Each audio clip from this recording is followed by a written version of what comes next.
Marketing યાર્ડમાં લાલ ડુંગળીના 39,652 કટ્ટાની આવક થઈ। જાણો કેટલા રહ્યા આજે માર્કેટિંગ યાર્ડમાં આવેલ જણસના ભાવ। ભાવનગર જિલ્લામાં આ વર્ષે ડુંગળીનું મોટા પ્રમાણમાં વાવેતર કરવામાં આવ્યું છે, ત્યારે આજે મહુવા માર્કેટિંગ યાર્ડમાં લાલ અને સફેદ ડુંગળીની હરાજી કરવામાં આવી હતી, જેમાં આજે લાલ ડુંગળીના 350 રૂપિયાથી સુધીના ભાવ બોલાયા હતા, જ્યારે લાલ ડુંગળીના મહુવા માર્કેટિંગ યાર્ડમાં 39,652 કટ્ટાની આવક થઈ હતી, જ્યારે માર્કેટિંગ યાર્ડમાં સફેદ ડુંગળીની પણ હરાજી કરવામાં આવી હતી। સફેદ ડુંગળીના 10,278 કટ્ટાની આવક થઈ હતી। માર્કેટિંગ યાર્ડમાં સફેદ ડુંગળીના 362 રૂપિયા સુધીના ઊંચા ભાવ રહ્યા હતા। માર્કેટિંગ યાર્ડમાં 132 ગાંસડીની કપાસની આવક થઈ હતી। એક મણના નીચા ભાવ 1,051 રૂપિયાથી લઈને 1,351 રૂપિયા સુધીના રહ્યા હતા। માર્કેટિંગ યાર્ડમાં નવી મગફળીની પણ આવક થઈ હતી। નવી મગફળીના 1,835 કટ્ટાની આવક થઈ હતી, જેના એક મણના નીચા ભાવ 1,000 રૂપિયા રહ્યા હતા અને ઊંચા ભાવ 1,431 રૂપિયા સુધીના રહ્યા હતા। મહુવા માર્કેટિંગ યાર્ડમાં લોકવન ઘઉં અને ટુકડા ઘઉંની પણ આવક થઈ હતી।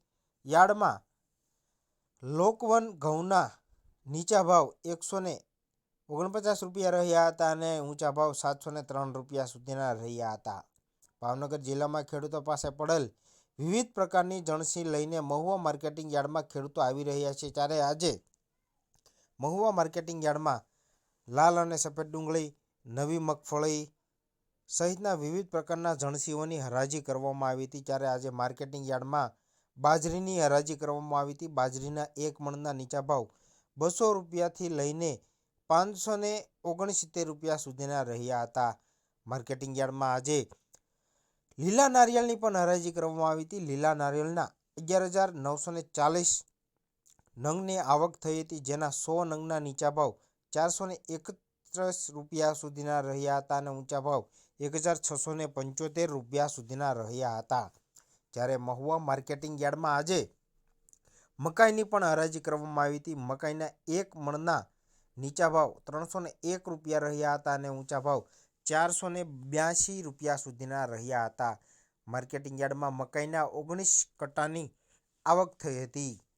મહુવા માર્કેટિંગ યાર્ડમાં આજે મગની પણ હરાજી કરવામાં આવી હતી। માર્કેટિંગ યાર્ડમાં મગના 30 કટ્ટાની આવક થઈ હતી, જેના એક મણના નીચા ભાવ 1,470 રૂપિયા સુધીના ભાવ રહ્યા હતા અને ઊંચા ભાવ 2,645 રૂપિયા સુધીના રહ્યા હતા। ત્યારે માર્કેટિંગ યાર્ડમાં વિવિધ પ્રકારની જણસીઓની હરાજી કરવામાં આવી રહી છે અને ખેડૂતોને સારા એવા ભાવ મળી રહેતા ખેડૂતો પણ ખુશ થયા હતા।